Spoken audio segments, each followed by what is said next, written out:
تجھے مہلت دے دی گئی لیکن ایک وقت مقررہ تک، اور جب شیطان اس طرف سے مطمئن ہو گیا کہ اسے مہلت مل گئی تب اس نے کہا چونکہ تو نے مجھے گمراہ کر دیا ہے اس وجہ سے میں قسم کھاتا ہوں کہ میں انسانوں کی گمراہی کے لیے تیرے سیدھے راستے پر بیٹھ جاؤں گا، پھر ان کے آگے سے، ان کے پیچھے سے، ان کے دائیں سے، ان کے بائیں سے ان کے پاس آؤں گا، اور آپ ان میں سے اکثر لوگوں کو شکر گزار نہیں پائیں گے۔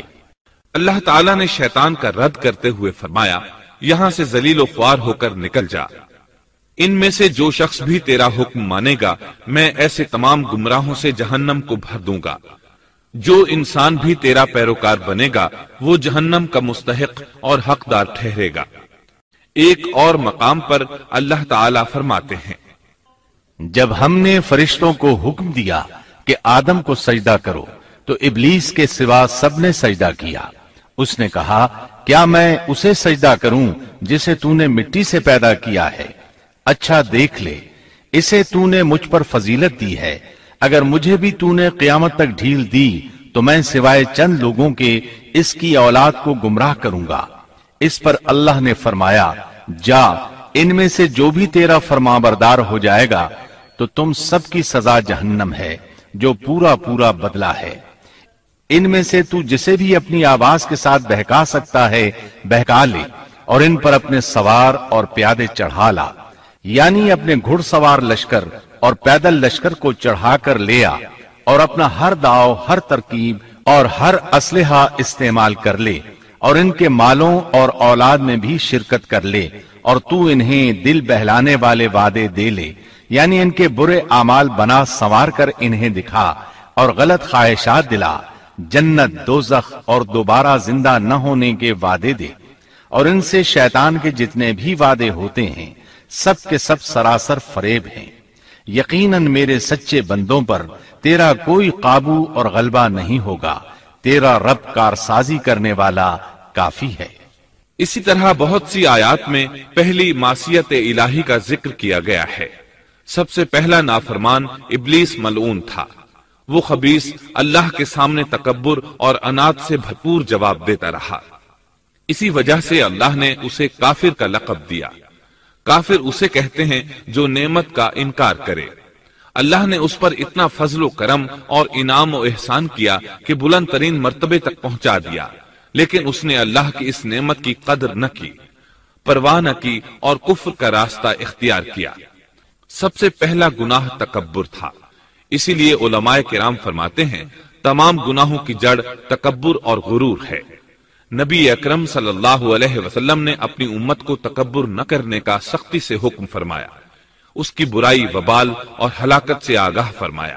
آپ نے فرمایا اللہ اس شخص کی طرف رحمت سے دیکھے گا بھی نہیں جس نے تکبر کی بنا پر کپڑا ٹخنوں سے نیچے لٹکایا۔ اس کے علاوہ نبی صلی اللہ علیہ وسلم نے تو مطلقاً فرما دیا، وہ شخص جنت میں داخل ہونے کے قابل نہیں جس کے دل میں ذرہ برابر بھی تکبر ہے۔ جو شخص اپنے کپڑے، اپنے مکان اور اپنے قبیلے پر فخر کرتا ہے اس سے اللہ کی رحمت اٹھ جاتی ہے۔ اسی لیے نبی صلی اللہ علیہ وسلم نے جب اپنے صحابہ کرام کو دیکھا کہ مہاجر صحابی انصار صحابہ کے خلاف اور انصاری صحابی مہاجرین صحابہ کے خلاف آواز لگا رہے ہیں تو آپ نے فرمایا اس جاہلیت والی پکار کو چھوڑو، یہ بہت بدبودار ہے۔ برادری کی بنیاد پر لڑنا، باہم فخر کرنا برے نتائج کا ذریعہ ہے۔ گناہوں کی بنیاد بھی تکبر ہے، اس لیے ہر مومن کو چاہیے کہ اپنے نوکر، خادم، ملازم یا کسی بھی مسکین پر کبھی بھی فخر و غرور کا اظہار نہ کرے، کیونکہ یہی اللہ کی سب سے پہلی نافرمانی وجود میں آئی تھی۔ تکبر کا یہ ذکر ضمناً آ گیا۔ ہم پھر اپنے موضوع کی طرف لوٹتے ہیں۔ اللہ نے آدم علیہ السلام کو پیدا کیا اور انہیں عالم بنا کر ہی تخلیق کیا، یعنی جب وہ پیدا ہوئے تو جاہل نہیں تھے۔ اللہ نے آدم علیہ السلام کو فرشتوں سے بھی بڑا عالم بنا کر پیدا فرمایا۔ بے شمار احادیث میں آدم علیہ السلام کی ابتدا اور ان کے علم کا ذکر موجود ہے۔ جب اللہ نے آدم میں مکمل روح ڈال دی اور وہ اپنے پاؤں پر کھڑے ہو گئے تو اللہ نے انہیں حکم دیا، جاؤ فرشتوں کی جماعت کو السلام علیکم کہو۔ آدم اور فرشتوں کی زبان عربی تھی، یہی زبان اہل جنت کی ہے۔ آدم گئے، جا کر سلام کہا، انہوں نے جواب میں کہا وعلیکم السلام ورحمت اللہ، یعنی تجھ پر اللہ کی سلامتی اور رحمت ہو۔ اللہ نے فرمایا یہ تیرا اور تیری اولاد کا آپس میں ایک دوسرے کو تحفہ اور ہدیہ ہے۔ اللہ نے آدم علیہ السلام کو ابتدا ہی میں تمام نام سکھا دیے۔ مفسرین نے ان ناموں کے بارے میں بہت بحثیں ذکر کی ہیں۔ مضبوط موقف سیدنا عبداللہ بن عباس رضی اللہ عنہما کا ہے کہ اللہ نے آدم علیہ السلام کو ہر چیز کا نام سکھا دیا تھا۔ مثلا یہ پہاڑ ہے، یہ سمندر ہے، یہ پرندہ ہے، یہ درخت ہے وغیرہ۔ وہ آسمان اور زمین کی ہر چیز کا نام جانتے تھے۔ یہ علم کیسا تھا، انسان نے کس طرح ہر چیز کا نام پہچان لیا۔ یقیناً اللہ انسان میں یہ طاقت پیدا کر سکتا ہے کہ وہ ہر علم کا احاطہ کر سکے۔ اللہ نے آدم علیہ السلام کو ہر چیز کا نام اور اس کی صنعت اور کام بھی معلوم کرا دیا۔ آگ، لوہے، لکڑی، غرض ہر چیز کا نام اور استعمال ذہن میں ڈال دیا۔ وہ کس قدر عظیم علم سے بہرور ہوئے، سبحان اللہ۔ بہرحال اللہ نے آدم علیہ السلام کو صرف شکل و صورت اور تخلیق ہی میں بلند مرتبہ عطا نہیں کیا تھا، بلکہ عقل و علم کے لحاظ سے بھی بلند درجے اور مقام پر فائز کیا تھا، جیسا کہ اللہ تعالیٰ فرماتے ہیں اللہ نے آدم علیہ السلام کو ہر چیز کا نام سکھا دیا، پھر ان چیزوں کو فرشتوں پر پیش کیا۔ مجھے ان چیزوں کے نام بتاؤ اگر تم سچے ہو۔ مطلب یہ کہ تم اپنے دعوے میں کہاں تک سچے ہو؟ جب آدم کی تخلیق ہوئی تو تم نے کہا تھا اللہ جو چاہے پیدا کر لے، قسم ہے وہ ہم سے زیادہ معزز اور عالم نہیں ہوگا۔ اس دعوے میں اگر تم سچے ہو تو ذرا ان اشیاء کے نام تو بتاؤ۔ اللہ تعالیٰ نے آدم علیہ السلام کا زیادہ معزز ہونا، مکرم ہونا اور علم و معرفت والا ہونا واضح کرنے کے لیے فرشتوں کو حکم دیا کہ آدم علیہ السلام کو سجدہ کریں۔ یہ سجدہ تعظیمی تھا، عبادت والا سجدہ نہیں تھا۔ سجدہ تعظیمی پہلے وقتوں میں جائز تھا، لیکن اب حرام ہے۔ اسی لیے تو یعقوب علیہ السلام، ان کی بیوی اور 11 بیٹوں نے یوسف علیہ السلام کو سجدہ کیا تھا۔ بہرحال فرشتوں نے آدم علیہ السلام کو سجدہ کیا۔ اس سے معلوم ہو جاتا ہے کہ کون زیادہ عزت اور عظمت والا ہے۔ یقیناً آدم علیہ السلام زیادہ شرف اور منزلت کے حقدار ٹھہرے۔ جب اللہ تعالیٰ نے ان کی عزت، تکریم اور تعظیم ثابت فرما دی، تب علم و معرفت میں ان کی برتری ثابت کرنے کے لیے فرمایا اگر تم اپنے قول میں سچے ہو تو ان چیزوں کے نام بتاؤ۔ تب فرشتوں نے کہا، فرشتے کہنے لگے اے اللہ تو پاک ہے، ہمیں تو صرف اتنا ہی علم ہے جتنا تو نے ہمیں سکھا رکھا ہے، مکمل حکمت و علم والا تو ہی ہے۔ اللہ تعالیٰ نے آدم علیہ السلام سے فرمایا اے آدم تم ان فرشتوں کو ان چیزوں کے نام بتاؤ۔ آدم ہر چیز کا نام بتانے لگے، کسی جگہ بھی انہوں نے غلطی نہیں کی۔ جب انہوں نے فرشتوں کو تمام چیزوں کے نام بتا دیے تو اللہ تعالیٰ نے فرشتوں کو مخاطب کر کے کہا کیا میں نے تمہیں پہلے ہی نہیں کہہ دیا تھا کہ زمین اور آسمان کا غیب میں ہی جانتا ہوں، اور میرے علم میں ہے جو تم ظاہر کر رہے ہو اور جو چھپا رہے ہو۔ یہاں ذہن میں سوال ابھرتا ہے کہ فرشتے کیا چھپا رہے تھے؟ وہ راز والی بات یہی تھی کہ اللہ ہم سے زیادہ معزز اور عالم مخلوق پیدا نہیں کرے گا۔ اس کے بعد اللہ تعالیٰ نے اما حوا کو پیدا فرمایا۔ انہیں آدم علیہ السلام کے فوراً بعد پیدا نہیں فرمایا، بلکہ آدم علیہ السلام نے کافی عرصہ جنت میں تنہا بسر کیا، اور حدیث میں ہے کہ وہ وحشت محسوس کرتے تھے، تنہائی کو شدت سے محسوس کرنے لگے تھے۔ آخر کار ایک روز جب وہ سو رہے تھے تو اللہ تعالیٰ نے ان کی بائیں پسلی سے اما حوا علیہ السلام کو پیدا فرمایا اور آدم علیہ السلام کا ہم سفر بنا دیا۔ اللہ فرماتے ہیں اے لوگو اپنے اس پروردگار سے ڈر جاؤ جس نے تم سب کو ایک ہی جان سے پیدا کر ڈالا، اور اس جان یعنی آدم علیہ السلام سے ان کی بیوی کو پیدا کیا۔ آدم علیہ السلام کے وجود ہی سے حوا کا وجود بنایا گیا، وہ کوئی الگ مخلوق نہیں تھی۔ جب آدم علیہ السلام بیدار ہوئے تو انہوں نے اپنے قریب ایک عورت کو بیٹھے دیکھا۔ پوچھنے لگے تم کون ہو؟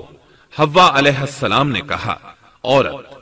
آدم علیہ السلام نے پھر پوچھا تجھے کس لیے پیدا کیا گیا ہے؟ وہ بولی آپ کے لیے، تاکہ آپ مجھ سے سکون اور انس حاصل کریں۔ جب فرشتوں نے آدم علیہ السلام کو ایک عورت سے باتیں کرتے دیکھا تو کہنے لگے اب ایک اور نئی مخلوق پیدا کی گئی ہے۔ آدم علیہ السلام نے ان مخلوقات کا نام تو بتا دیا تھا جو مشہور و معروف تھیں، ان کا نام پوچھنا چاہیے۔ انہوں نے آدم علیہ السلام سے سوال کیا، انہوں نے فوراً جواب دیا حوا، اس لیے کہ اللہ نے تو آپ کو ہر چیز کا نام سکھا دیا تھا۔ فرشتوں نے کہا ان کا نام حوا کیوں رکھا گیا ہے؟ آدم علیہ السلام نے جواب دیا اس لیے کہ اسے ایک زندہ چیز سے پیدا کیا گیا ہے، حیات کی نسبت سے حوا نام رکھا گیا۔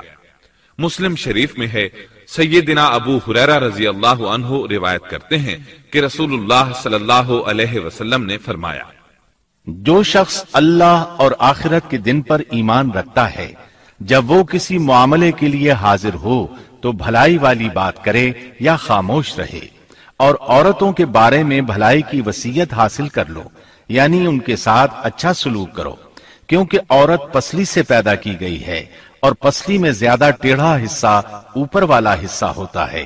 اگر تم اس کو سیدھا کرنا چاہو گے تو توڑ ڈالو گے، اور اگر اس کو چھوڑ دو گے تو وہ اسی طرح ہمیشہ ٹیڑھی رہے گی۔ عورتوں کے بارے میں بھلائی کی وصیت حاصل کر لو۔ مطلب یہ کہ اسی حالت میں گزر بسر کرو، عورتوں کے بارے میں بھلائی کی وصیت حاصل کر لو۔ اس حدیث کا مطلب یہ ہے کہ عورتوں پر جبر کر کے زبردستی ان کی طبیعت کو بدلا نہیں جا سکتا، اور عورت ذات کو نہایت نرمی اور پیار سے رکھو۔ ان کی طبیعتوں میں ٹیڑھا پن ہے، وہ کبھی جذبات سے مغلوب ہو جاتی ہے اور عقل کھو بیٹھتی ہے۔ اگر کوئی اسے سیدھا کرنا چاہے تو اس سے لا تعلقی، دوری اور طلاق کی نوبت آ جائے گی۔ اگر اسے چھوڑ دو گے تو ٹیڑھا پن برقرار رہے گا۔ مرد کو بہت حوصلے سے اس صورتحال کو سنبھالنا چاہیے۔ احادیث میں سیدنا ابراہیم علیہ السلام کی زوجہ سیدہ سارہ علیہ السلام کا قصہ موجود ہے۔ وہ حوا علیہ السلام کے بعد کائنات کی سب سے زیادہ خوبصورت عورت تھی۔ احادیث سے یہ اشارہ ملتا ہے کہ حوا علیہ السلام ابتدائے انسانیت سے لے کر قیامت تک پیدا ہونے والی تمام عورتوں میں خوبصورت تھیں۔ اب ابلیس لگا اپنے وسوسے شروع کرنے۔ آدم اور حوا علیہ السلام دونوں اللہ کے حکم سے جنت میں تھے کہ شیطان نے انہیں پھسلانے کی کوشش شروع کر دی۔ اللہ تعالیٰ فرماتے ہیں، اور ہم نے کہہ دیا اے آدم تم اور تمہاری بیوی جنت میں رہو اور جہاں سے چاہو با فراغت کھاؤ۔ جنت بھی کیسی؟ اللہ فرماتے ہیں، وہ جنت کہ جس کی چوڑائی ہی آسمانوں اور زمین کے برابر ہے۔ سو اس جنت میں سے جو چاہو سو کھاؤ، کچھ بھی منع نہیں سوائے ایک درخت کے، چنانچہ ارشاد ہوا، اور ہم نے کہا اے آدم تم اور تمہاری بیوی جنت میں رہو، پھر جس جگہ سے چاہو با فراغت کھاؤ، اور اس درخت کے پاس مت جاؤ ورنہ ظالموں میں سے ہو جاؤ گے۔ ایک اور جگہ فرمایا، اور جب ہم نے فرشتوں سے کہا کہ آدم کو سجدہ کرو تو ابلیس کے سوا سب نے سجدہ کیا۔ ابلیس نے انکار کیا تو ہم نے کہا اے آدم یہ تیرا اور تیری بیوی کا دشمن ہے، خیال رکھنا ایسا نہ ہو کہ وہ تم دونوں کو جنت سے نکلوا دے اور تو مصیبت میں پڑ جائے۔ یہاں تو تجھے آرام ہے، نہ تو بھوکا ہے اور نہ ننگا، اور نہ تو یہاں پیاسا ہوتا ہے، نہ دھوپ سے تکلیف اٹھاتا ہے۔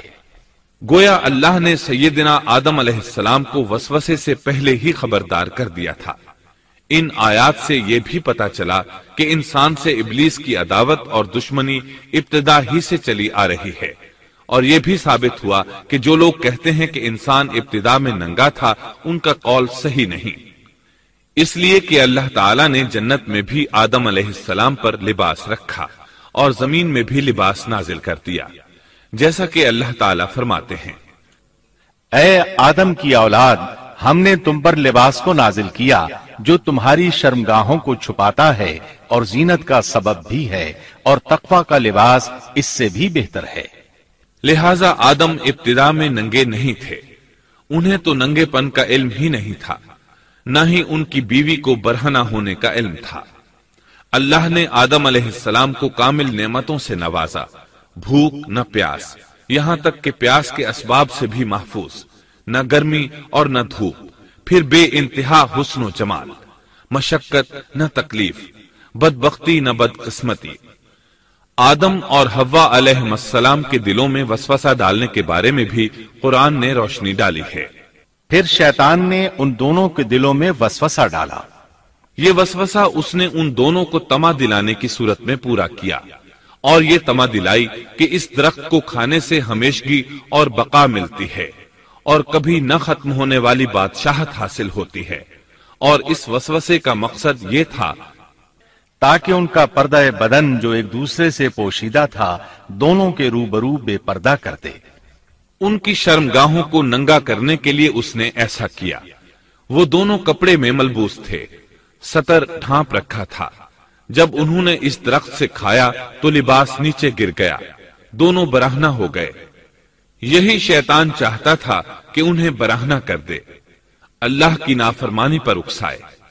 ارشاد ہوتا ہے، شیطان نے انہیں وسوسہ ڈالا، کہنے لگا، اے آدم، کیا میں تجھے دائمی زندگی کا درخت اور وہ بادشاہت نہ بتلا دوں جو کبھی پرانی نہ ہو؟ جب تم اس درخت سے کھاؤ گے تو ہمیشہ زندہ رہنے والے بن جاؤ گے اور زبردست بادشاہت حاصل کر لو گے۔ اس نے یہ تمنا بھی دلائی۔ تمہارے رب نے تم دونوں کو اس درخت سے اس لیے منع کیا ہے کہ تم دونوں فرشتے نہ بن جاؤ یا ہمیشہ زندہ رہنے والے نہ بن جاؤ۔ یعنی تم اس درخت سے کھا لو گے تو فرشتے بن جاؤ گے اور ہمیشہ قائم دائم رہو گے۔ پھر وہ وسوسہ ڈالتے ہوئے جھوٹی قسمیں کھانے لگا، جیسا کہ ارشاد ہوتا ہے، اور ان دونوں کے روبرو قسمیں کھانے لگا کہ یقین آ جائے میں آپ کا خیر خواہ ہوں۔ اللہ کی قسم کھانے لگا، اور اس وقت سے جھوٹی قسموں کی ابتدا ہوئی۔ اس نے ان دونوں کو فریب دے کر بہکا لیا، جیسا کہ فرمایا، فَدَلَّاهُمَا بِغُرُورٍ، یعنی دھوکے سے انہیں پھسلایا، حالانکہ انہیں کسی چیز کی کمی نہیں تھی۔ بھلا وہاں کیا محتاجی ہو سکتی تھی؟ جنت میں سکون سے زندگی بسر کر رہے تھے۔ جنت سے بڑھ کر کیا چاہیے؟ ہمیشہ کے لیے جنت مل چکی تھی۔ اللہ تعالیٰ فرماتے ہیں، ان دونوں نے جب درخت کو چکھا دونوں کا پردہ بدن ایک دوسرے کے روبرو کھل گیا، دونوں اپنے بدنوں پر درختوں کے پتے جوڑ جوڑ کر رکھنے لگے۔ کپڑے اترنے پر دونوں کو حیا آئی، اس لیے کہ انسان کی فطرت میں برہنہ ہونے کی ناپسندیدگی شامل ہے۔ برہنہ ہو گئے تو کوئی لباس نہیں تھا، اس لیے درختوں کے پتے جوڑ کر جسم ڈھانپنے لگے۔ حدیث میں آیا ہے، آدم بھاگنے لگے تو اللہ نے پکارا، آدم مجھ سے بھاگتے ہو؟ آدم بولے، اللہ میں شرم کی بنا پر بھاگ رہا ہوں، اور اس وجہ سے کہ تیرے سامنے برہنہ کیسے رہوں، پھر یہ کہ نافرمانی کا ارتکاب بھی کر چکا ہوں۔ یہاں ایک سوال پیدا ہوتا ہے، دونوں میں سے پہلے کھانے والا کون تھا؟ اس بارے میں راجح قول یہ ہے کہ وہ حوا علیہ السلام تھی۔ انہی نے آدم علیہ السلام کو طمع دلاتے ہوئے اس غلطی پر آمادہ کیا تھا، جیسا کہ بخاری شریف میں نبی اکرم صلی اللہ علیہ وسلم نے فرمایا، اگر حوا نہ ہوتی تو کوئی عورت اپنے خاوند سے خیانت نہ کرتی۔ حوا علیہ السلام نے انہیں غلطی میں مبتلا کیا تھا۔ اگر حوا علیہ السلام نہ ہوتی تو آدم بھی خیانت میں مبتلا نہ ہوتے اور نہ معصیت میں مبتلا ہوتے۔